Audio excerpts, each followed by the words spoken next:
Feliz é aquele que nas aflições continua fiel, porque depois de sair aprovado dessas aflições, receberá como prêmio a vida que Deus promete aos que o amam.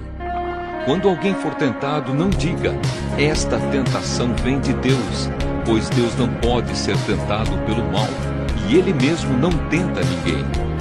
Mas as pessoas são tentadas quando são atraídas e enganadas pelos seus próprios maus desejos. Então esses desejos fazem com que o pecado nasça, e o pecado, quando já está maduro, produz a morte. Não se enganem, meus queridos irmãos.